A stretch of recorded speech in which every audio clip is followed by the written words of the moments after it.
Good night all friends. তো কৃষ্ণের জন্মাষ্টমী উপলক্ষে আমি কিছু বলতে চাই যে কৃষ্ণর জন্মাষ্টমী উৎসব হিন্দুদের একটি পবিত্র উৎসব বলে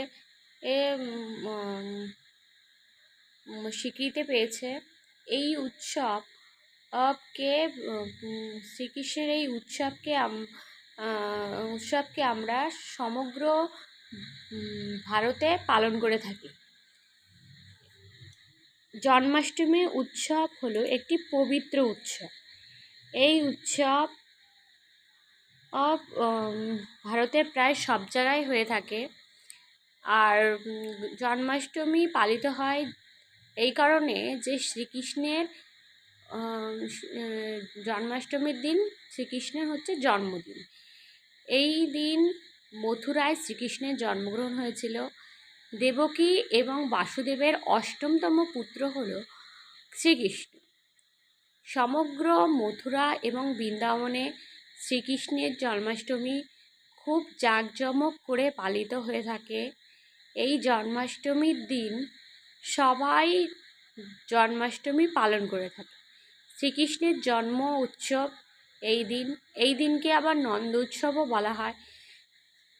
হিন্দুদের ক্যালেন্ডার অনুযায়ী শ্রীকৃষ্ণের জন্মদিন উপলক্ষে এই কৃষ্ণপক্ষে এই উৎসব অনুষ্ঠিত হয়। কৃষ্ণপক্ষের অষ্টমী তিথিতে এই উৎসব অনুষ্ঠিত হয়ে থাকে।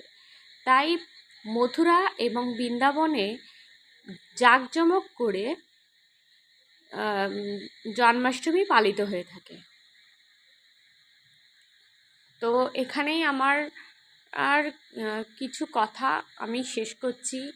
শ্রীকৃষ্ণের জন্মাষ্টমীর সম্পর্কে বর্ণনা অল্প বিস্তরভাবে আমি বললাম, কিন্তু জন্মাষ্টমীর বর্ণনা যদি বিশ্লেষণ করা হয় তাহলে এইটুকুতে হয় না, কিন্তু তবুও অল্প বর্ণনার মাধ্যমে আমি শ্রীকৃষ্ণের এই জন্মাষ্টমী সম্পর্কে কিছু বিস্তর আলোচনা করলাম। তো এইভাবে আমি সমাপ্ত করলাম। আর নেক্সট ভিডিও নিয়ে আবার হাজির হব তোমাদের সামনে। তাই সবাই ভিডিও দেখো, শেয়ার করো এবং লাইক করো প্রচুর, আর কমেন্ট করে জানিও যে আমার এই শ্রীকৃষ্ণ জন্মাষ্টমী সম্পর্কে কিছু বিস্তৃত বর্ণনা কেমন লাগলো তোমাদের, সেটা তোমরা কমেন্টে আমাকে জানিও। আর লাইক করো, শেয়ার করো আর কমেন্ট করো। তাহলে আমি এখানে জন্মাষ্টমীর বর্ণনা এই পর্যন্তই সমাপ্তি দিলাম।